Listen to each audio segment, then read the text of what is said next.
Je crois que nous avons affaire à des professionnels. Bonjour et bienvenue dans ce cours de terminale spécialité physique-chimie consacré à l'énergie mécanique. Pour introduire cette vidéo, nous allons voir une expérience où le célèbre professeur américain Walter Lewin met en jeu sa vie. 3, 2, 1, 0. La question que nous allons nous poser, c'est est-ce que le boulet va écraser la tête de Walter Lewin? Pour répondre à cette question, nous allons d'abord voir ce qu'est le travail d'une force, puis nous énoncerons le théorème de l'énergie cinétique, et enfin nous parlerons de systèmes conservatifs ou non conservatifs. Pour comprendre ce qu'est le travail d'une force, nous allons observer le schéma ici. En fait, qu'est-ce que l'on voit? On voit 4 personnes qui exercent chacune une force.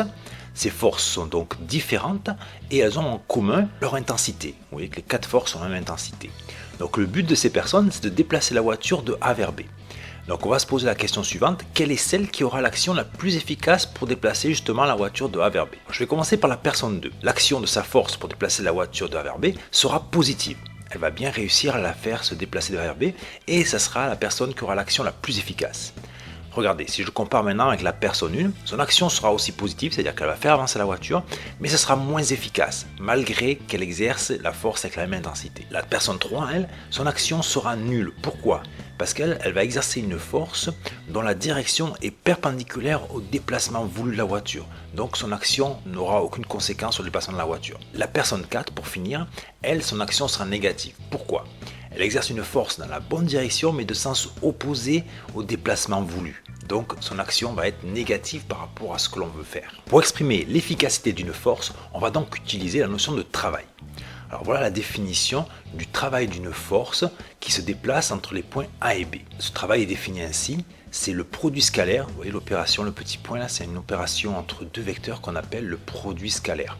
Alors pourquoi scalaire? Scalaire, c'est par opposition à vecteur, c'est-à-dire que le résultat de cette opération sera une valeur numérique, non pas un vecteur mais un scalaire. En fait, le produit scalaire de la force fois le vecteur correspondant au déplacement de l'objet, en fait, donne le travail. Alors là, je vais vous préciser les unités de la norme de F. La norme de F, c'est s'exprime en newton. La norme du déplacement va s'exprimer en mètres. Et le travail, lui, donc, aura la même unité que l'énergie, c'est-à-dire le joule. Alors maintenant, je vais prendre 3 situations pour bien comprendre à quoi correspond ce produit scalaire. Première situation, donc F et AB ne sont pas collinéaires et il existe un angle alpha entre la direction de F et la direction de AB. Alpha étant inférieur à 90 degrés, donc entre 0 et 90 degrés. Voilà l'expression du travail de cette force lorsqu'on se déplace de A vers B. En fait, c'est la norme de F fois la norme du vecteur AB fois cos de alpha. Alors pourquoi cos de alpha? Je vais prendre l'exemple, si alpha vaut 0, mais cos de 0 vaut 1. Donc là, on a simplement F, la norme de F, fois la norme de AB. Et si alpha est compris entre 0 et 90 degrés, en fait, on va prendre uniquement la composante de F, donc F cos alpha, c'est-à-dire la composante de F qui est collinéaire à AB. Donc là, lorsque le travail est positif, on parle d'un travail moteur. Ensuite, je prends un cas particulier, lorsque la force F est perpendiculaire au déplacement AB. En fait, à ce moment-là, si je reprends l'expression qui est là, vous savez que cos 90 degrés vaut 0, donc le travail sera nul.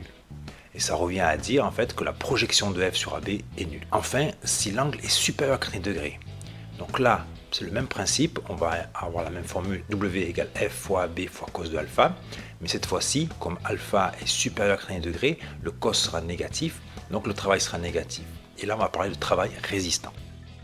Qu'est-ce que l'énergie cinétique? Alors l'énergie cinétique, c'est une grandeur énergétique qui va être liée à la vitesse de déplacement de l'objet étudié. Donc voilà la formule que vous avez déjà dû voir dans les classes antérieures. C'est l'énergie cinétique ici égale 1/2 de la masse de l'objet fois la vitesse au carré. Donc là c'est la norme du vecteur vitesse qui intervient. Donc la masse s'exprime en kilogrammes, la vitesse en mètres par seconde et l'énergie cinétique en joules. Pour bien comprendre cette notion d'énergie cinétique, je vais prendre un exemple avec 2 objets, donc 2 véhicules. Ici une voiture qui a une masse de 1500 kg et ici une moto qui a une masse de 150 kg.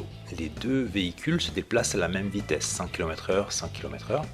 Quel est le véhicule qui aura la plus grande énergie cinétique?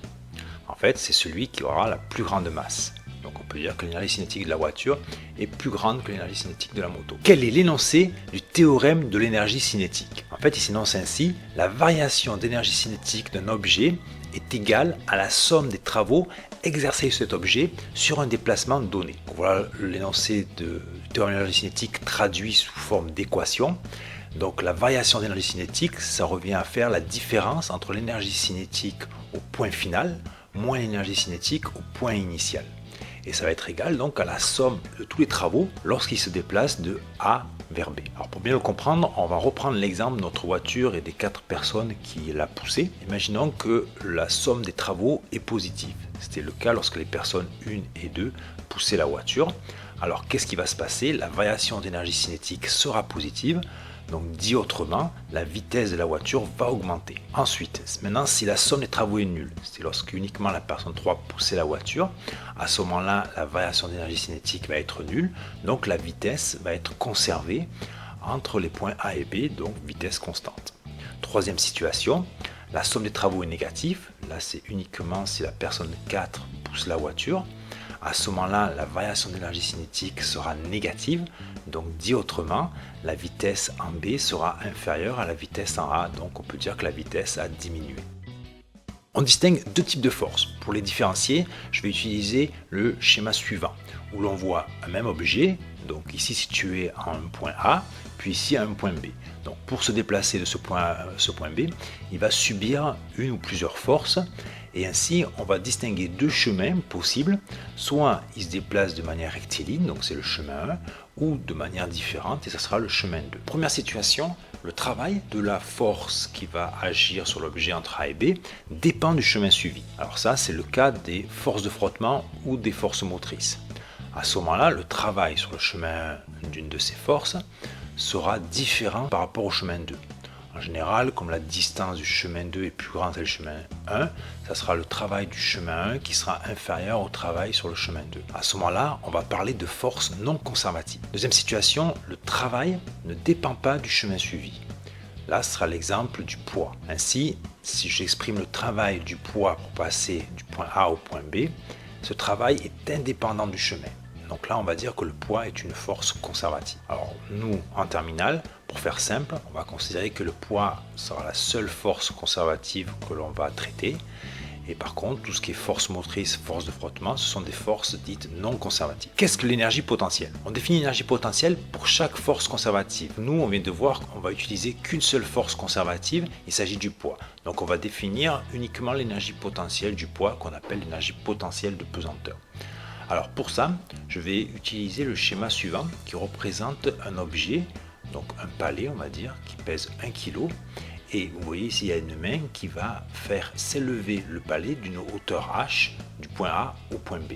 Pour ça, la personne va exercer une force F sur le pallet. Lorsque la personne exerce cette force F pour faire monter le pallet, elle va exercer un travail donc qui va acquérir une certaine énergie. D'ailleurs, une fois que l'objet est en B, il va posséder cette énergie en plus par rapport à la position A, si bien que si la personne lâche l'objet, on va le voir tomber. Donc cette énergie, on appelle ça l'énergie potentielle de pesanteur. L'énergie potentielle de pesanteur dépend de l'altitude Z de l'objet. Ainsi, je vais être obligé de définir un repère vertical ascendant, que je noterai Z, et je vais fixer ici son origine. Ainsi, dans ce repère, je vais pouvoir exprimer l'énergie potentielle de pesanteur, qui est le produit de la masse de l'objet étudié, en kilogrammes, que va multiplier donc la norme du champ de pesanteur, qu'on note G, qui vaut 9,8 mètres fois seconde moins 2 sur Terre, et Z, donc qui sera l'altitude repérée sur ce repère-là, que l'on exprime en mètres. Ainsi, le produit de ces trois grandeurs donne l'énergie potentielle en joule. Ce qu'il faut bien remarquer, c'est que le choix du repère, et notamment de son origine ici, va imposer la valeur de référence, donc EP égale à 0. Donc ce choix-là est un choix arbitraire par la personne qui réalise l'expérience. En conclusion, il faut retenir que l'énergie potentielle de pesanteur est d'autant plus élevée qu'un objet est situé en hauteur. Qu'est-ce que l'énergie mécanique? L'énergie mécanique va être décomposée en deux formes d'énergie. L'énergie cinétique liée à la vitesse v de l'objet et l'énergie potentielle de pesanteur qui va être liée à l'altitude z de l'objet. Ainsi, on peut donner l'expression suivante, EM, donc l'énergie mécanique, c'est l'énergie cinétique plus l'énergie potentielle, et si je remplace ces deux énergies par leur expression, 1/2 mv carré plus mgz. Lorsqu'un objet est en mouvement, on va pouvoir distinguer deux situations. La première situation, c'est lorsque l'énergie mécanique se conserve, et on va parler de système conservatif. Donc c'est là que je vais revenir, vous savez, quand j'avais défini les forces conservatives et non conservatives. Donc en fait, comme son nom l'indique, un système conservatif, il va y avoir uniquement des forces conservatives qui vont intervenir. Donc comme on n'en a vu qu'une seule, nous, de force conservative, c'est le poids. Donc ce sera des situations où seul le poids intervient. À ce moment-là, l'énergie mécanique sera constante, d'où ce terme conservative. Et donc la conséquence, c'est que la variation d'énergie mécanique sera nulle. Deuxième situation, l'énergie mécanique ne se conserve pas. Donc par opposition, on va dire que c'est un système non conservatif. Donc là, on va avoir, en plus du poids, d'autres forces qui vont pouvoir intervenir, telles que la force motrice, que l'on note grand F ici, et les forces de frottement, petit f ici. Dans cette situation-là, l'énergie mécanique ne sera pas constante. Et on va pouvoir distinguer les deux situations suivantes. Si une force motrice intervient, à ce moment-là, l'énergie mécanique va augmenter. Donc delta EM sera positive. Et maintenant, ce sont des forces de frottement. L'énergie mécanique va diminuer et delta EM sera négative. Pour conclure, revenons à la question qu'on s'était posée lors de l'introduction, qui était: est-ce que le boulet va écraser la tête de Walter Lewin? 3, 2, 1, 0.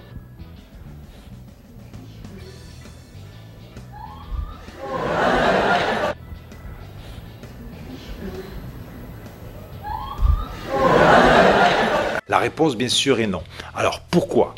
On va essayer de reprendre tout ce que l'on vient de voir. Là, je fais apparaître un schéma qui représente donc la trajectoire du boulet. Ici, je fais apparaître mon repère OZ de manière à définir l'énergie potentielle du boulet. Vous voyez que la référence, donc l'origine du repère, et donc qui sera aussi l'origine de l'énergie potentielle, je l'ai fixée au point le plus bas du boulet. Et ici, je fais apparaître l'altitude initiale du boulet lorsqu'il est au point A. On va distinguer une deuxième position. Alors volontairement, vous voyez, je l'ai mis au même niveau que le point A et je vais expliquer pourquoi. Au préalable, je vous donne l'expression de l'énergie mécanique du boulet. Donc c'est bien l'énergie cinétique plus l'énergie potentielle, donc 1 demi d'un V carré plus mgz avec le Z qu'on a défini avec ce repère ici. Alors, première situation, on va considérer que le système est conservatif, donc dit autrement que seul le poids intervient. Donc qu'est-ce que ça signifie? Donc ça signifie que l'énergie mécanique va être conservée. Donc là, le boulet il est parti sans vitesse, donc il va arriver au point B avec aucune vitesse parce qu'à ce moment-là, l'altitude sera la même qu'en A. Donc son énergie mécanique va être conservée entre le point A et le point B. Donc s'il part sans vitesse de cette altitude-là, il va arriver sans vitesse à la même altitude ici. De la même façon, lorsqu'il va faire le retour, ça va être la même chose. C'est-à-dire qu'il va revenir ici à la même position et sans vitesse. Donc si Lewin ne lâche pas le boulet avec une vitesse initiale, le boulet va revenir exactement à la même altitude, donc à la même position sans vitesse. Donc a priori, il ne va pas se faire écraser. Dans la réalité, le système est non conservatif. Pourquoi? Parce que les frottements sont présents. L'air est là, donc le boulet va interagir avec l'air présent. Quelle est la conséquence de ça? Les frottements vont exercer un travail résistant. Donc l'énergie mécanique va diminuer. Logiquement, le boulet ne va pas monter aussi haut que le point B. Là, il va être légèrement plus bas. Donc quand sa vitesse sera nulle, son altitude sera légèrement inférieure que celle-ci. Et au retour, de la même façon, il va monter encore un peu moins haut que la position en fin de l'allée ici. Donc il risque encore moins de se faire écraser par le boulet lorsque le système est non conservatif. Je vous remercie pour votre écoute et à bientôt. C'est de toute beauté.